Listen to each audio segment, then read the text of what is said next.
All right, everybody, we are live again. Dynasty Mir, search for Uhuru. And I have the brother Ras Chege. How do I say the last name so I won't butcher it? Yeah, you said it right. Chege, it's Chege. Okay, Ras Chege, all the way Yeah. from Nairobi, Kenya, on with us today. And today's topic is, I know Black Americans who are relocating to Africa.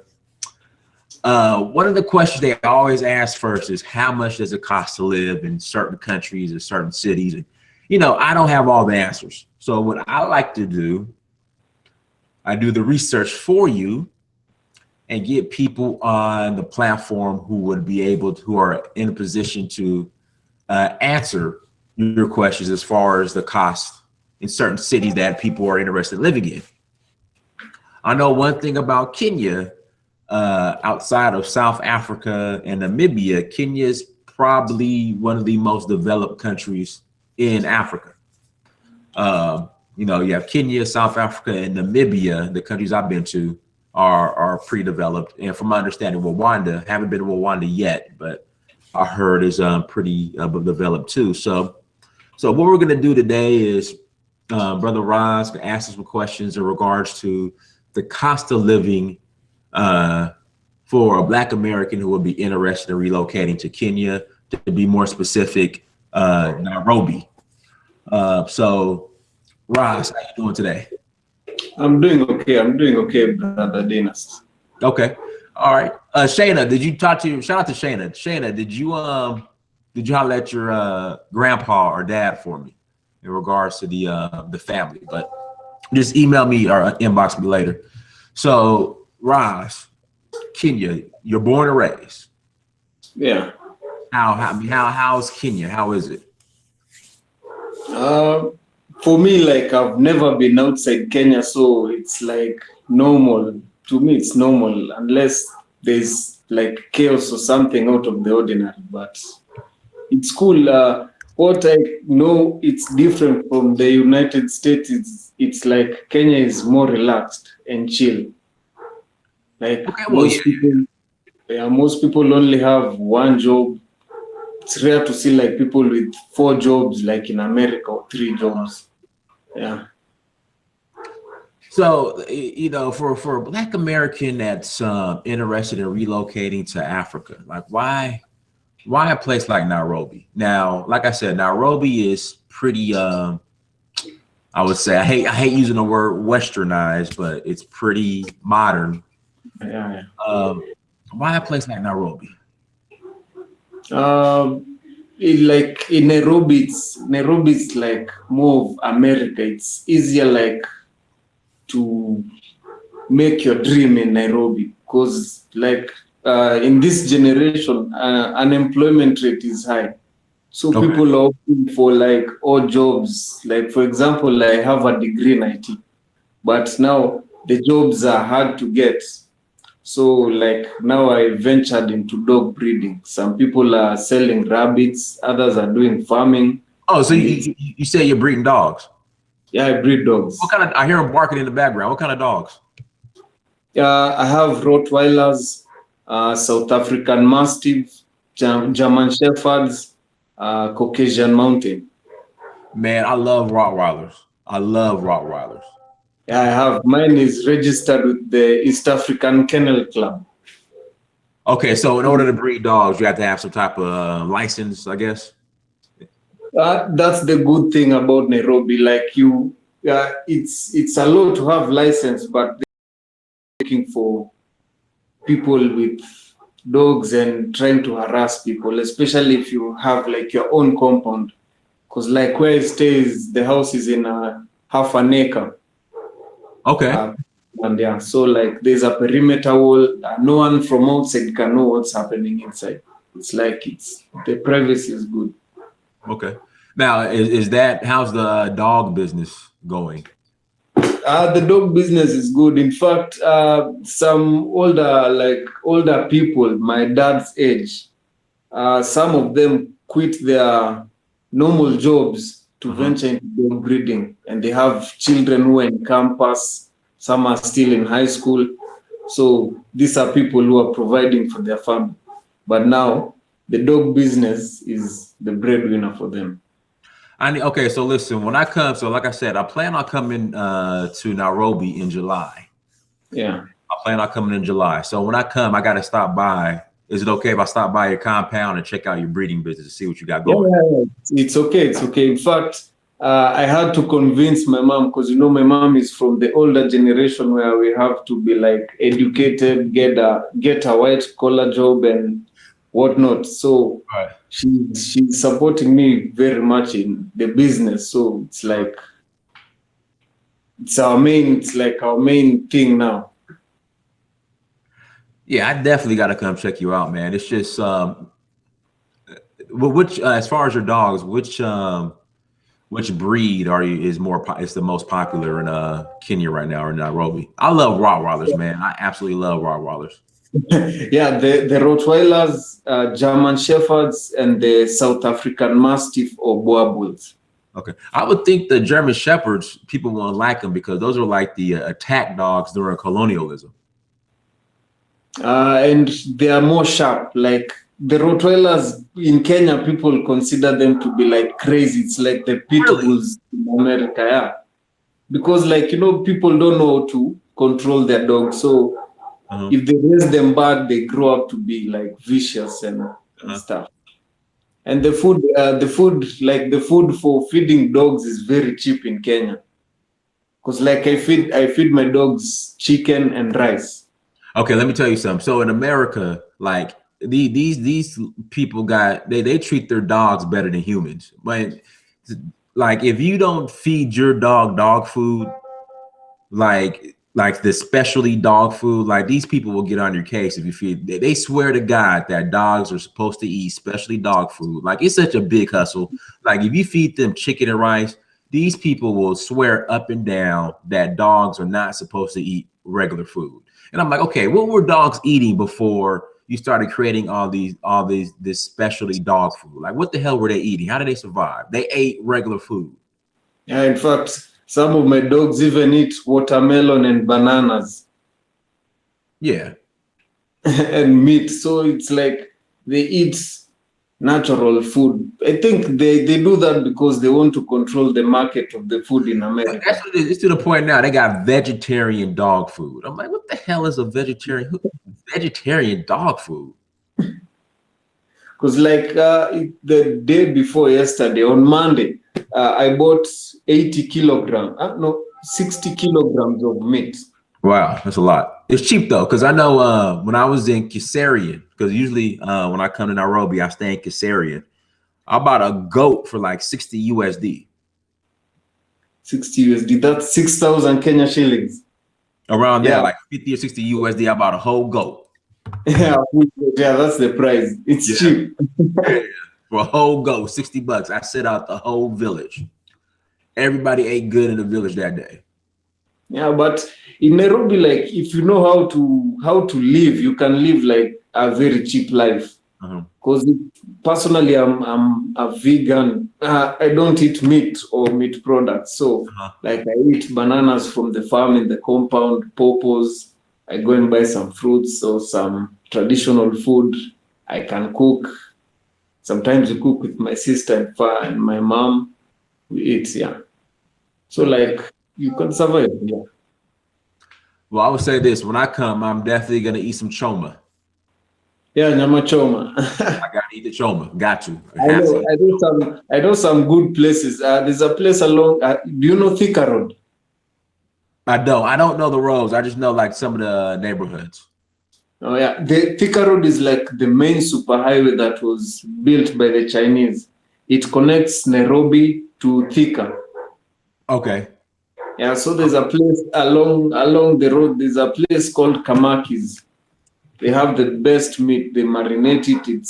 It's like organic meat. You can eat it with fries, kachumbari, anything you want. Now, ketchup that's like the I know Kenyans get offended when I say this, but the ketchup that's like the salsa, like the vegetable salsa, like. Yeah, that's the like tomatoes, onions, chilies cut together and mixed. And then also too, I need to get to the I think it's called the Carnivore or Carnival Yeah, restaurant. yeah, carnival. That's where they have all like the you can eat all type of exotic animals, right? Yeah, the antelopes, the crocodiles. Yeah. I Yeah, would definitely be going there when I come. Definitely got yeah, to go to that's a nice place. That's a nice place. I definitely got to And check that there's also a place called Fugo Gaucho. out. Uh-huh. Yeah, in Kenya. But I've never been there, but my friends tell me it's like you pay the last time it was like $20. You pay and like you eat everything you want until you're full. As in they serve you any type of meat until you're full. Mhm. Yeah. I was gonna say, we have a question in the chat room. Shout out to Mufasa Shabazz. Can you export a dog to him in America? Can you do that? Is that possible? Yeah, it's possible, but now it depends with the laws in America. Because now in Kenya, people export dogs to Tanzania, to Sudan, Okay. to South Africa. A friend of mine was sent some dogs from America by his sister to Kenya. So yeah, it's possible, but I don't know if the cost, because dogs in Kenya are cheaper than in the US because of it's easier to feed them and raise them here. Right. But Yeah. again, just how much it costs to ship a dog. I wonder how do you ship a dog? Like, I just wonder how that. You get like a cage Uh-huh. and they are given food, so they're like in cages and they are put in the same place as the luggage in the plane. Yeah, so like I said, when I come to Nairobi in July, I'm gonna stop by and I definitely got to see your operation. Now, do you guys do pit bulls out there? No pit bulls? Yeah, there are very, very few pit bulls, and if they are very expensive because they are rare in Africa. Like one would cost 500,000 Kenyan shillings. That's That's a lot. 50,000 US dollars. Okay, well, actually, that's not bad because in America, these dogs get expensive. So a nice pit bull in America could go for like 1,000 to that, like for that much. So So, I mean, uh, you could buy a puppy for cheap, but like once you get to like ones that are a certain breed and raised a certain way, they get expensive. no, mostly with personally I sell and other breeders sell when they are puppies because people want to like bond with them. Mhm. In fact, on my channel, there's a video, there's a clip, like it's the third video, if I'm not wrong. It's called Koge Wagido Kennels, a short clip of the dogs, so people can go and see. So guys have good breeds, yeah. Somebody's asking, how's the tribalism situation with the Kikuyu and the Luo? I know you guys, sometimes clash. How was that? Mostly, I can say like it's only during elections when it gets intense, but on normal days, like I have very many Luo friends. I go to like sleep over at some of my friends who are Luos, we chill, as in, because the main language in Kenya is Swahili, so it's rare when we're in like, Nairobi, every tribe is in Nairobi, so people just speak Swahili. So Uh-huh. it's not common to get like tribalism. In fact, for example, a Kikuyu can steal from anyone, like any other Kikuyu. He doesn't like choose which tribe to steal from. It's like,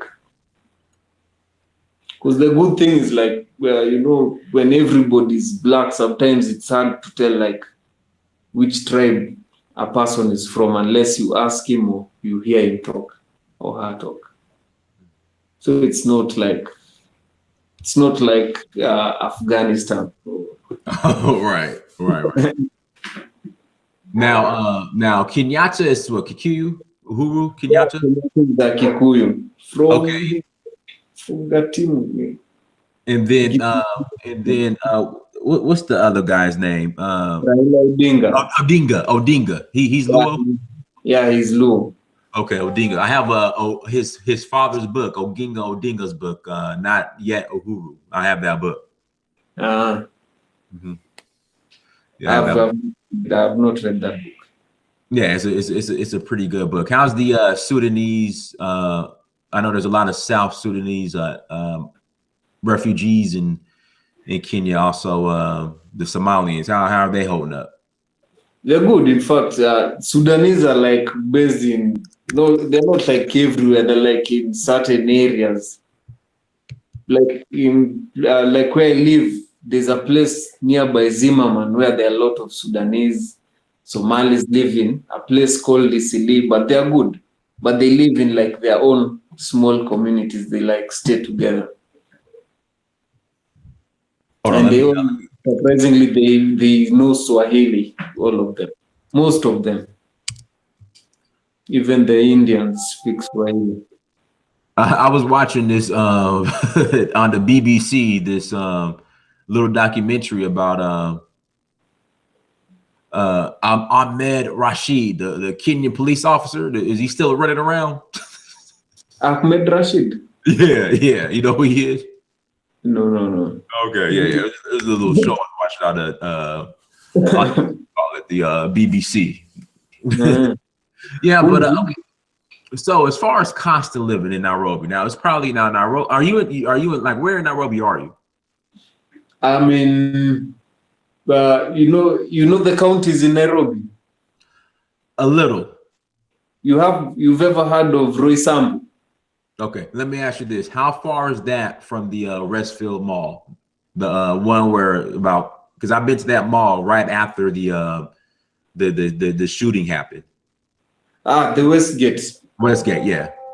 Westgate is far. That's like 20 kilometers. But from where I stay to the Nairobi city center, the CBD, Central Business District, it's 10 Right. kilometers. Yeah. Okay, that's not far. Okay, yeah, I've been there. I've been there. What so as far as the cost of living, let's see here. So say I wanted I wanted to buy a condo. We'll say 2 bedroom, 2 bath condo, nice in the city center, like downtown city center. How much are those running for these days, you know? Like the place I live, it's like a suburb. Like my parents bought this land in early 1990s, so it has been developing. So And they probably bought it for dirt cheap, huh? yeah, it was like 70,000 Kenya shillings. That's and now it cost 30 million. Yo, golly, shit. Like it's impossible to buy land in Nairobi, so guys are buying land outside Nairobi. It's just crazy, like with Africa, how much just the pricing has just got up around like they were just giving stuff away like in the 90s. Yeah, it's cheap because this place was like, it was like a reserve. There were like even animals, were like antelopes. There were swamps. Now it's like somehow like Beverly Hills of Kenya.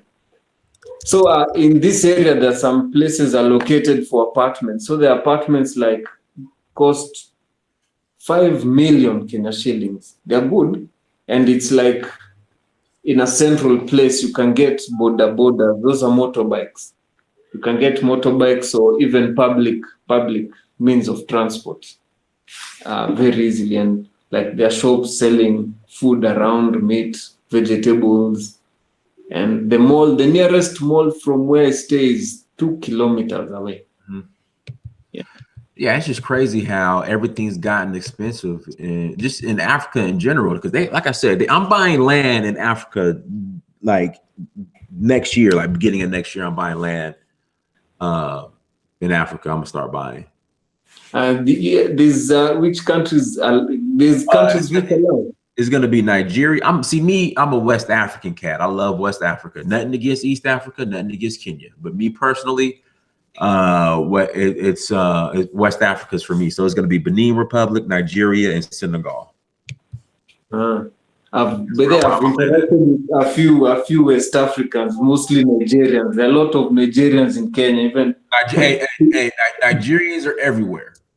eh, even like there's a time I was walking in town, like Nairobi town. I was stopped by Kenyan cops. They were asking if I was Nigerian because of a beard, and that time I was bald.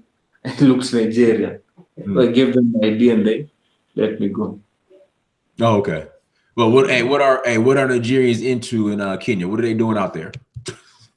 Well, businesses, but mostly they're known for drugs. They're not known for good stuff, drugs, and mostly odd jobs. Yeah. Okay, well that's not good, Nigerians. But I love my Nigerian people. I love. There are some who are selling, like, who have legit businesses, wines and spirits. We call them wines and spirits in Kenya, like places to buy alcohol. I've met some, very legit big businesses running. And they're doing good. So for a Black American who wants to relocate to Kenya, what kind of business would you recommend him or her getting into? Mostly like I'd recommend farming, because the other things, like for example Uber, they recommend stuff which you'll have to be a Kenyan citizen, and I don't know if Kenya gives citizenship to, like, unless you marry a Kenyan or something. All right. But yeah, I'd suggest like farming, because it's easier, especially if you have a land, and depending on where your land is, because like my ancestral home, it's like everything is cheap. Food, I mean, everything is free. All right. Food is free, because like when you walk on the road, there's food growing. There's like skuma wiki, that's kale. There's bananas. You can just go plucking, and there's water everywhere. So like it's cheaper to live there. Now, Brian Cole, shout out to Brian Cole in the chat room. In fact, Brian might be in Kenya now. Brian Cole says, Black Americans should get into real estate in Kenya. What are your thoughts on that? Yeah. Because like they are big lands, and they sell like plots. Like my mom's friend just bought 20-acre land in Narok for 1 million Kenya shillings. How much? Okay, do the calculation in USD. Like, that's $10,000. Are you serious? Yeah, 20 acres of land. Oh my God! But let me ask you this: can an American citizen buy land in Kenya? That's my next question. I forgot about that. Or do you have to be a citizen? I think it's leasing it. Say that again. Lease. The last I heard, you can foreigners can lease it for like 99 years. That includes the Black. So you can't buy it, you only can lease it. Yeah. For 99 years. Yeah. So see, me personally, I would just get married and get my citizenship and then buy it. Yeah, it's easier, because when you get married, like if the girl's parents have land, you can inherit the land. It's easier, like, to be assimilated even into the reserve area of the girl you're married. Mm-hmm. Yeah, let's see here. There's land, but there's no cash to build the infrastructure, the buildings, the houses to rent, because there's a city in Ruiru. Have you heard of Ruiru? I have not, no. It's in Central Province. There's a city. I think it's 5,000 acres of land. It's like a self-contained city. It's called Tattoo City. They're building a mall. They're building gated communities there. They're building its central business district there, and it is owned by a white man. It's a white man who bought the land and who's sponsoring everything. After he sells and rents everything, I guess that's when he'll leave. Because even like the lands when you go like outskirts of Nairobi, you'll find like a lot of some white people owning big lands. Yeah. There's a lot of white expats in Kenya. They have in Nairobi. They have their own little expat communities. Yeah. I know. In fact, there's a channel I saw for some white guy. I think his channel is called Via Change. He was in Kenya some years back talking about M-Pesa and how the white people should come and invest more in M-Pesa. Like they are together planning how to come to Africa and make investments. So like if Africans say the Africans and Indians don't get along, but you see Indians coming every year to invest in Kenya. There's no personally I can count the number of Black Americans I've seen in my life, like personally with my eyes in Kenya. Okay, so you made up a great point. You brought up a great point because for some reason Black Americans cannot see outside of America as far as opportunities. Indians, Kenya, everybody else is investing in Kenya. What are Black Americans missing out on by not investing in Kenya? But easy money, because I can say like Black Americans have more money than Indians coming to Africa, because Indians come like broke. They come and live in like one house. Like for example, a 4-bedroom house, you can find like 20 or 30 Indians living in that house just to save on cost and like living together until they make their own money so they can move out one by one.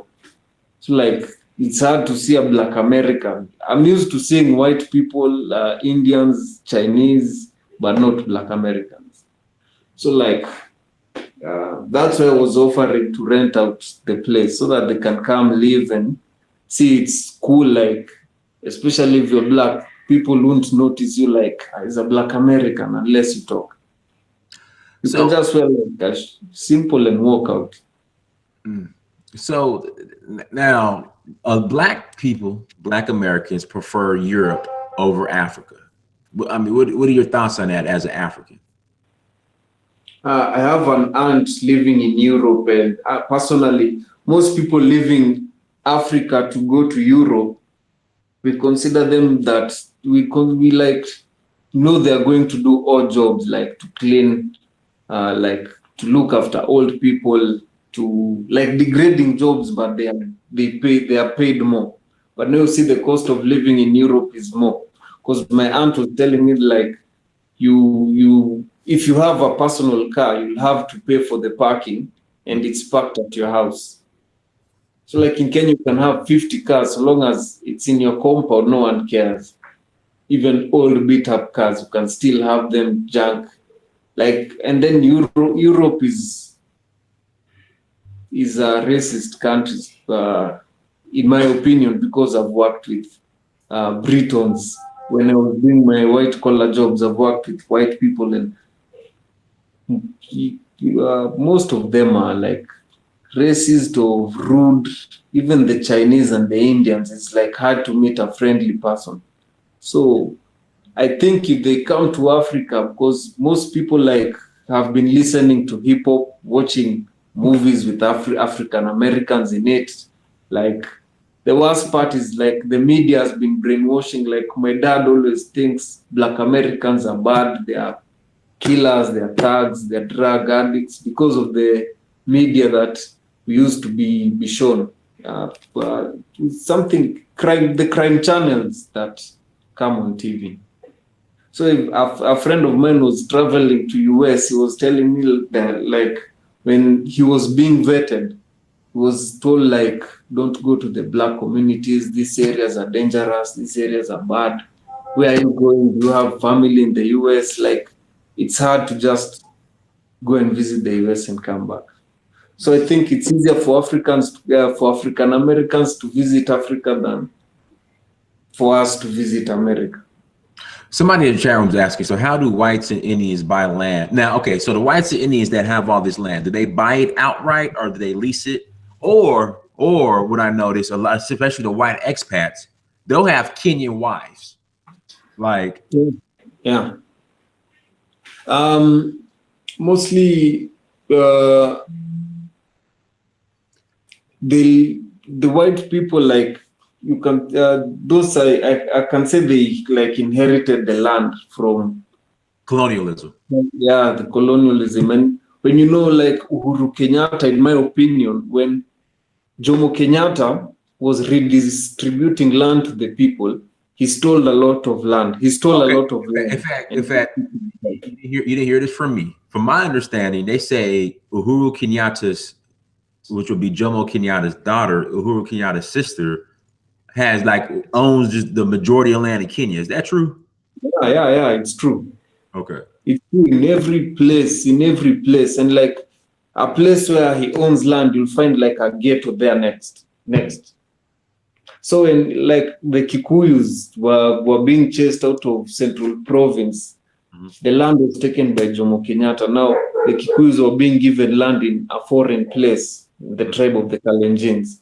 So when violence broke out, that's where there is friction between tribes. But so you can see, I suspect Kenyatta leases his land to the white people. And now the Indians can now buy land because Kenyatta has made them the 44th tribe. Yeah. So it's now easier for them. So are you saying, is there a lot of friction between Kenyans or Africans and Indians in Kenya? Yeah, at the workplace mostly. Uh-huh. At the workplace. There's no place I've had an Indian getting a good reputation. Like they are rude, they treat people bad, they pay people less. In fact, people prefer white people compared to Indians. Like when they see a white man, like hey, they can even like pray to him. They see like white man as God, because people here still have the mentality of the Jesus, the white Jesus. Oh yeah, oh yeah, oh yeah. The white Jesus energy is definitely strong in Kenya. It's definitely strong in Kenya. Yes. Yeah, it's even taught. It's taught to kids when they are small until even in church. So if you go tell someone like, "Don't believe in Jesus," hey, you look crazy. Yeah. Yeah, the white Jesus energy is definitely strong in Kenya. I have definitely seen it. Now tell us about your you want to encourage Black Americans to visit Kenya. So you're reaching out. You said a Yeah, studio, like what is it? yeah. It's in Kenya we call it a bedsitter. It's like a room, self-contained, with toilet, shower, a section for like the kitchen, and Okay. then so I'll get a bed. When in Kenya when you rent out, the tenant comes with everything, the bed, the microwave, everything. So like we don't offer it furnished. But now for the African Americans, I'll get a bed, like a TV, microwave. And then the good thing, I'll show them around. Because like getting a matatu, going from point A to point B. And the place is very secure. So there are guard dogs throughout. There are askaris, like the guards in the estate, and it's easier to live with the people when you live outside the hotel. When you go to a hotel, you only live with people from outside the country or people with money, so you can't know how a normal guy lives. Yeah. So that's why I'm encouraging them to like come, because if they come live for a month, 2 months, with time they'll know the ropes, they'll know how to invest. Because like personally, I want to move from Nairobi and go to the reserve, my ancestral home, because like it's free, because the land in Nairobi, people pay like something we call like land rates. And in my ancestral home, the land is free, like it's our land. So you can do anything you want. So people should come, and it's easier to visit like Nairobi when you're staying at one place for cheap, because you get food, not the hotel food, healthier food, organic food. Yeah. What now? Shout out to Marcus Love for the super chat. He wants to know if a Black American or anybody in general has $2,000 a month, 2,000 USD a month. How far will that go in Kenya, like in Nairobi? Can you live a nice lifestyle for $2,000 a month in Nairobi? $1,000 a month. 200,000. Yeah, in fact, that's the same like category my sister earns, my older sister, and she's considered like a rich girl. Mm-hmm. Yeah, but you can live a crazy lifestyle with that kind of money, because now you look, if you're looking for a house that costs 60,000, that's 6,000 US dollars. Not 6,000 US dollars, 600 US dollars. Uh-huh. In Kenya. Yeah, that's a very good house. If you look for 10,000 US dollars, that's like a king's house. Well, what 1,000 US dollars. 1,000 US dollars. That's a mansion with its own compound. Well, I'm gonna tell you this. I forgot the name of the neighborhood, but I forgot the name of the mall. But my friend, he has like he's renting, but he has like a nice. It's in a nice area though. He has a nice. I don't know what you guys would call it. I guess a townhouse. We call them townhouses here in America. He has a nice one, nice big one. And you know, I think he's paying roughly about $1,000 a month for it. But I mean, it's nice, but it's in a nice area, gated community, has its own security guard so you can enter the community. So yeah. Yeah, the same thing as here. Even the one I'm renting, the one I told you about, it's like it's the main house. So this one in Kenya we call it an SQ. Like if we have like someone who is working for us, we give him that place to stay. Okay. So people rent it out, or others give it to the guys who are working, like garden to stay there. So the main house, like the big house, will cost $1,000 per month, and that's good compared to rates in America. Yeah. Yeah, SQ, servant quarter. Yeah. The SQ is called a servant quarter, correct? Yeah. Yeah, I mean, like I said, I'm looking forward to coming back in July. I'm just a West African cat. You know, that's just me personally. I just prefer. Yeah, I understand, because the cultures, like the accent, the way people live, and yet I see West Africans as like they are different. Right. Yo, they are. It's night and day. Night and day. And when you came to Kenya, you were like in the urban areas, or you went to visit the reserve? Oh, I was in Kasari. Like it was like the reserve. I was with the Maasai. I just spent a couple of days with the Maasai, and then I was in like the regular area, the urban areas in Nairobi. Yeah, so in Kenya, but mostly I cycle. I have a bicycle. We cycle in like group cycle, so we do like 100-kilometer rides. Golly. So it's also an opportunity to visit, like people have cycled to Kiserian and back. Some have cycled to Tanzania. Guys are planning to cycle from Kenya to Ethiopia. Oh, wow. Yeah, guys are crazy. Guys, let's hit the like button as we come in. We have 204 people watching, only 66 likes. Let's get these likes up. So somebody who wants to have I hate using the word servant. I hate using the word we'll say maid, I guess. For someone to have a maid on site 24/7 that lives with you, how much do you guys pay per month for like a maid service or a housekeeper? There we go. Housekeeper. For a housekeeper, how much do you guys pay per month roughly for like a housekeeper? $90 a month. Yeah. And they live with you. Yeah, they live with you. I mean, and $90 you can also give them something extras, and that's how Kenyans pay them. So like that's the standard. $90, that's 9,000 Kenyan shillings. $90 to $100. Somebody says you need to Black Americans need to come to Kenya, or if not, it will be like South Africa, because Kenya is preferred by foreigners. And I noticed that, like there's a ton of white expats in Kenya, and then you have like the Indians and the Chinese. What are your thoughts about that? Yeah, it's true because like I just discovered recently. Do you know Safaricom? Yeah, the Safaricom, phone service, internet and phone service. yeah, it's owned by Vodafone.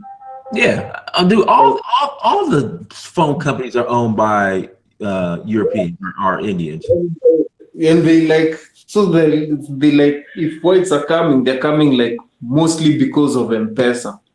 So it's like they want to invest. Whites when white people are coming, they are coming to invest, not just to yeah. There are those who come to chill and relax, but most are coming to invest. Hmm. So like blacks should come if they're talking about uniting. It's like if you get a black, an African wife, you can get a piece of land and live off that land.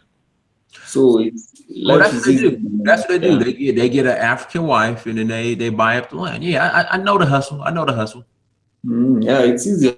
So black Americans should visit Africa and like know the ropes because Indians know Kiswahili and that's why they were made the 44th tribe. Some even speak Kikuyu. Hmm. All right. Somebody said Kenya is 40% owned, foreign owned. The Brits and U.S. are heavy here. What's your thoughts on that? Uh, it's not like South Africa. Right. Well, you can't see like white men, there's white people like in South Africa unless you go to places like the United Nations, the estate near where United Nations is located, that's a white neighborhood. The places like Westgate, where it was attacked, that's a white area. There's some Right. small white areas. Mhm. So it's not like South Africa. It's not that colonized, but if it wasn't for Mau Mau, in my opinion, we would have been like South Africa. Hey, have they found Deaton Kamati's body yet? No, they haven't found it. But the British know where it's at. I know they do. Yeah, yeah, yeah. I suspect they killed him. Even one general called General Mariama. Hmm. They claim that he died he was bitten by a poisonous snake, but others claim he was assassinated because after Kenya got independence, they started killing off the Mau Mau leaders. Who did the Kenyans or white people? The government, because Jomo Kenyatta was controlled by the white people. In fact, when Jomo Kenyatta was made president, the first speech he made to the white people was that don't be scared. I won't interrupt your businesses here. Oh Just man, oh man. So I was, you're saying the father of Kenya was an African. Oh my goodness. yeah, because I'm in fact, shocked. I suspected because there is no Mau Mau who was in the first government, not even one. So like, and they own the biggest lands in Kenya, and yet there are Kenyans who live poor in the ghettos. And the father was the president, the son is the president. Maybe 20 years to come, the grandson will be the president. So, in my opinion, he was a seller. Let's see here. Somebody wants to know: can we buy land if under a Kenyan corporation, and can we establish a corporation in Kenya as a loophole to land ownership? I know in Tanzania, I think if you're a business, you can own land as a business, but not as an individual. Is it the same way in Kenya? Yeah, I think it's the same one. I'm Okay. not sure. I'm not sure, but like where my mom works, the company is owned by whites, and they bought land. They moved the company to a place in Ruiru. They bought the land there and moved the company there. So I think if it's company, they'll be leasing the land for 99 years, then Okay. they'll be renewing the lease, not like forever. So a black American coming to Kenya, would you suggest that he buy a car or should he catch public transportation? Like what would you recommend? Use an Uber or if coming to live as a citizen, Yes, buy a car. buy a car. Yeah, because in Kenya, like the police are not like in the America, like if a police pulls you over, you just give him $2. Keep it pushing. Even you don't talk, just it's over. Like they are so cheap, and like they're mostly after the public transport. And with a personal car, you can travel anywhere. You can go to Mombasa, you can go to Nakuru, you can visit anywhere. Oh, People even is there have driven from Kenya to South Africa. Oh, there's a bridge that connects mainland Kenya to Mombasa? No, it's just a road. Oh, so there's a road. I didn't know. I thought Mombasa was its own island, kind of like Zanzibar. No. Zanzibar, it's its own island. Mombasa is part of Kenya. Oh, I didn't know that. I thought it was its own island. Ah, no. It's 550 kilometers from Nairobi. It's a 8-hour drive. But I heard now Trump wants to expand it. But I don't know if like, for example, like you guys were like had control of your funds in America, you could come to Africa and tell our president, don't give the tender to this Trump, we will do it ourselves, even offer it for cheap. Then from there you can start negotiating citizenship. And trust me, our president likes saying, like, if you can build something here in Kenya or do something, that's when you can start taking. Because the Indians have, like, I'm not a fan of the Indians, but they have struggled. They have like shops everywhere in parklands, westlands. They live mostly in those sides of parklands. Mm-hmm.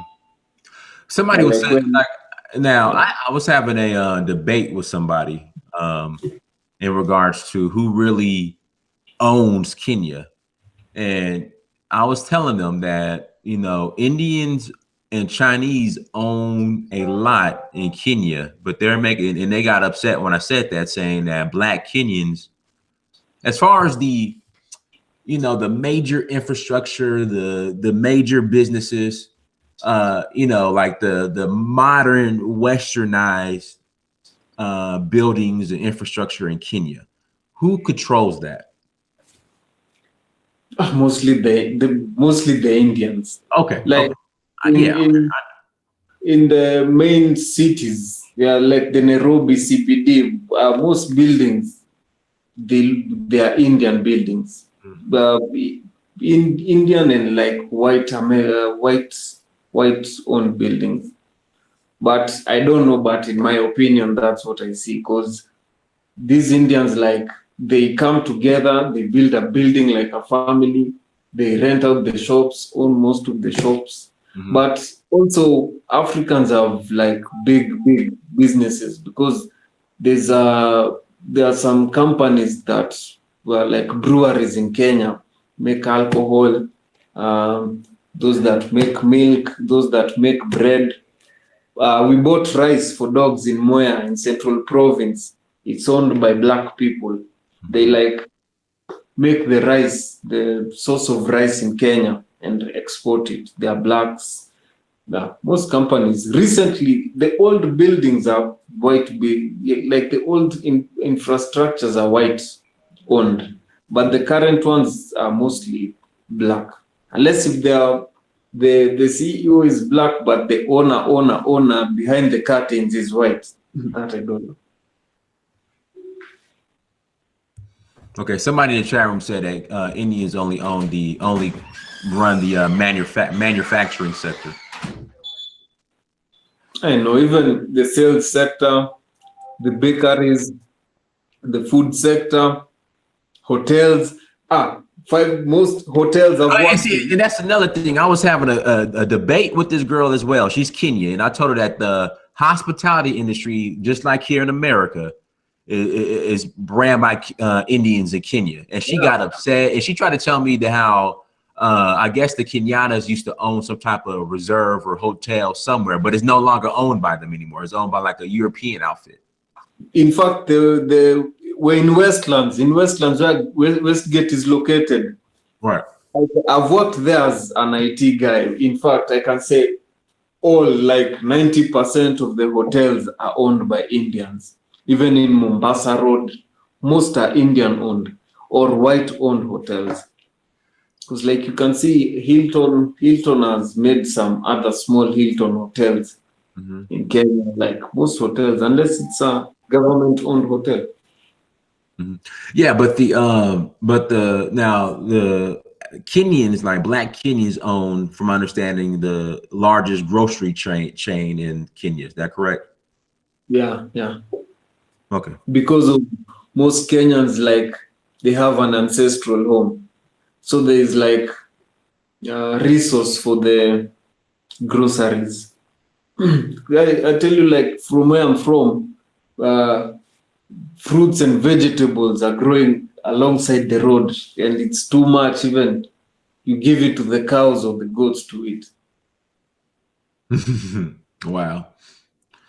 That doesn't exist here in America unless you live in the countryside, maybe.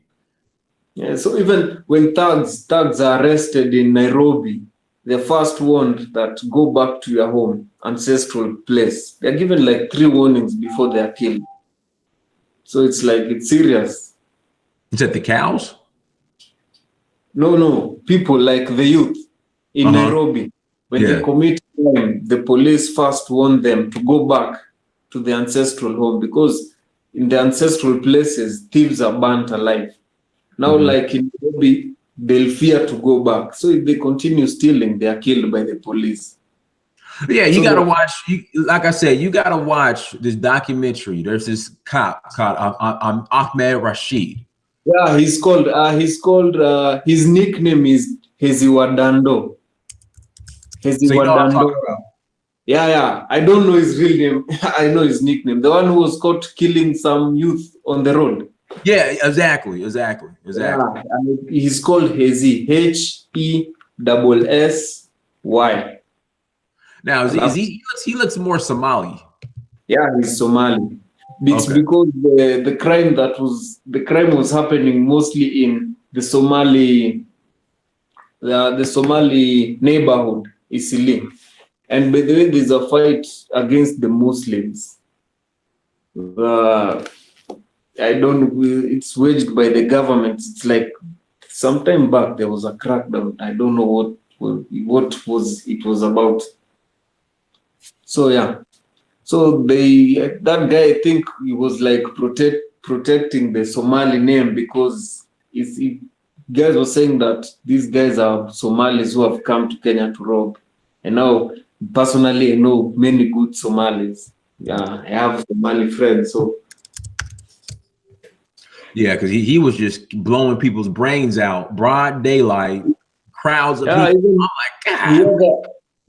he has a Facebook page. He has a Facebook page. Daily he posts pictures of dead criminals he has killed.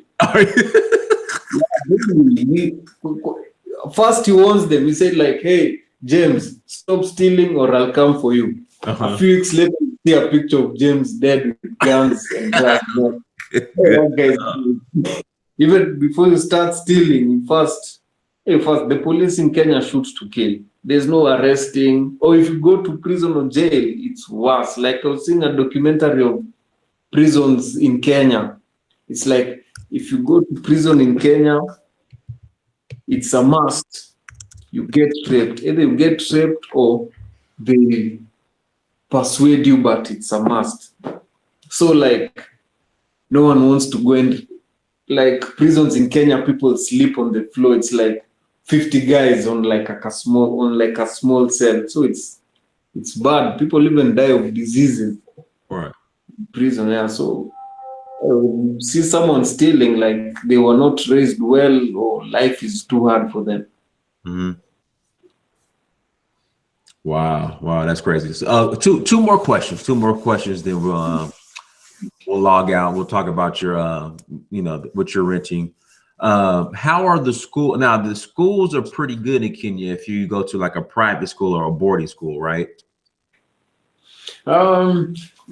Yeah, the facilities are good in private schools, but the education is still the same. It's like you won't see Indians going to like a black black Oh yeah, black they're schools. segregated. Yeah. They're gonna segregate themselves to yeah. Oh yeah. Yeah, I know Yeah. that. So after personally going through the school system and finishing, I so that this teaches us to be like slaves to work for people and to fulfill other people's dream. Like people are trained to be doctors, teachers.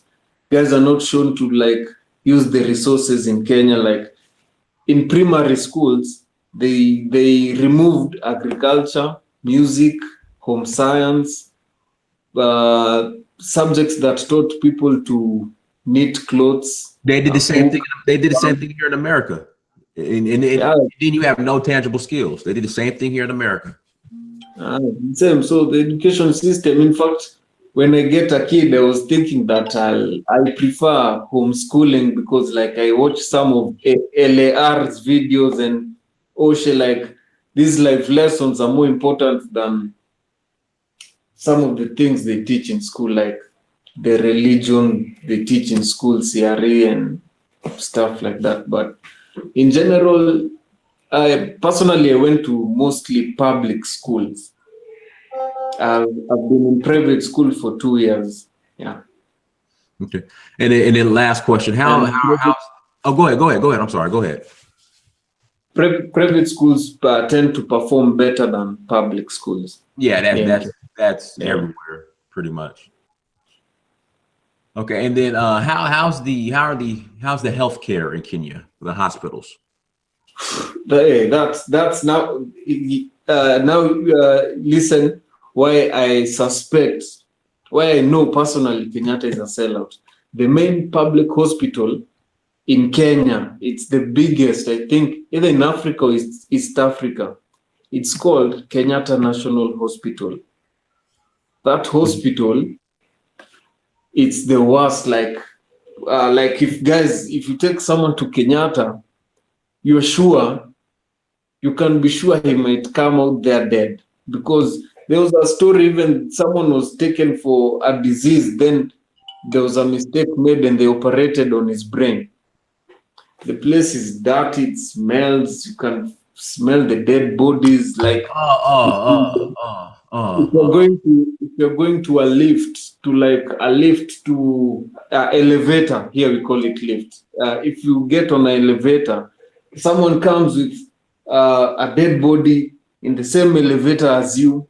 The body is just like, you can smell the chemicals, like it's just a dingy place, and you're asking yourself, this is under the name of the first president of Kenya and the fourth president of Kenya, and still that, because they don't go to those hospitals. So those hospitals are for like the poor Kenyans. Because now, even like for me, if I get sick, I'll go to a private hospital. But personally, I don't trust hospitals because I believe mostly they're there to kill people. Yeah. oh, wow. All right, so but is there access to good health care in Yeah, Kenya? there's access, but the advice I'll give people is just to live healthy, because my dad passed last year, August. We Mhm. took him to one of the best hospitals in Kenya called Aga Khan. It's an Indian owned Right. Aga Khan hospital. Yeah. You can see even the doctors don't know how the nutrition to feed like the patient who is diabetic. So they're feeding him like junk food and he's diabetic. So wondering, and this is a hospital, you're bringing someone to be treated. Like we had to move him from that hospital to another one. So like you need to avoid hospitals. Yes, don't think about going to a hospital first, because personally, I can't remember the last time I was in a hospital, because I eat well, I work out. I weighed 100 kilograms. Now I'm 65. Hmm. Because of cycling, eating, staying healthy, like I avoid hospitals at all. Even medicine, painkillers, I avoid them. Oh So yeah. like, yeah, but you can get good doctors out there. They're good doctors, but if you're going to a hospital, don't just walk into a hospital. Look for a doctor first, Then when the doctor admits you, he or she will suggest a hospital for you to be admitted. So it's advisable to look for a doctor first. You have your own doctor. Yeah. If you walk into a hospital, because like the Aga Khan hospital, the people treating the doctors treating the patients are students who are on internship, and they are treating like very sick patients. So you're wondering if you're paying all this money to get your family member treated by a intern, and there's no main doctor around. In fact, I've never seen the doctor who treated my dad since he was admitted to the time we removed him from the hospital. So it's good to get your own doctor. From there, it's yeah. But so in closing, I know one more time you are offering people if they want to relocate to Kenya, you know, Black Americans, $300 a month, and you'll have a spot for them. Yeah, I have a spot. I have a spot for them. It's a half an acre land. It's very secure. There's water throughout. We have like 75,000 liters of water. There's internet. There's security dogs. There's security guards. The estate is tarmacked. The compound is tarmacked. There's bananas growing. There's guavas growing. There's pawpaw growing. Papaya. Fruits nearby. Meat nearby. It's like everything is at these clubs. There are clubs. But most girls in Nairobi are westernized. Trust me, I know. Trust me. It's like dating a Black American. If you're looking for a wife, go to the reserve. Yeah. You got to catch them in the was it the Westlands, the Kenyan women with the Westlands. Yeah, we call it countryside. Countryside, yeah. But they are definitely westernized. Kenyan women. Kenyan women are probably the most. Kenyan women are more westernized than Nigerian women. There are Kenyan women living in cities, in major cities, because if you go to the reserve, the women there, they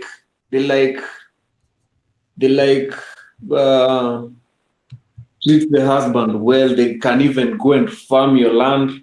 They can even raise 15 kids for you. Like, they are very hardworking. They can split wood. They can do like hard jobs. In fact, Kikuyu women from my mother's side were known to be very hardworking on the farm. But these city girls, you know, they are born in the city. They are not even taught how to cook. They never go back to visit their ancestral home. So some of them even don't know their mother tongue. Yeah, in fact, it's easier to filter them out just by asking them to talk in their mother tongue. If they can't, you know, most of them are westernized. Yeah.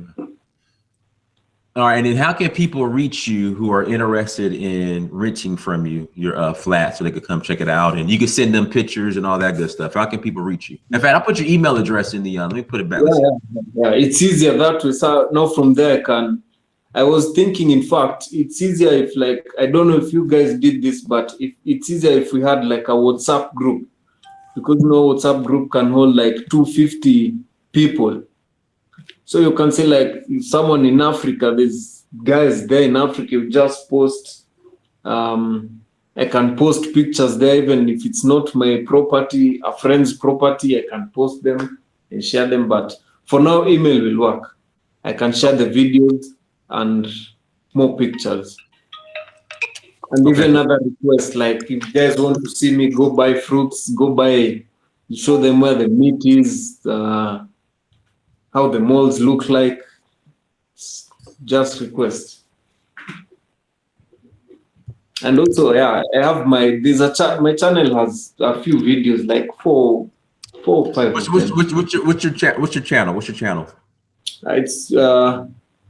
It's called search Ras Chege. Let me confirm. Let me send it to you on your email.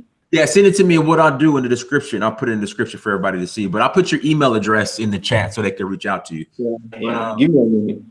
But Ras, brother, thank you so much for joining us. Everyone, I watch you guys like daily. Sometimes I wake up at 1 a.m. Kenyan time. I see you guys are online.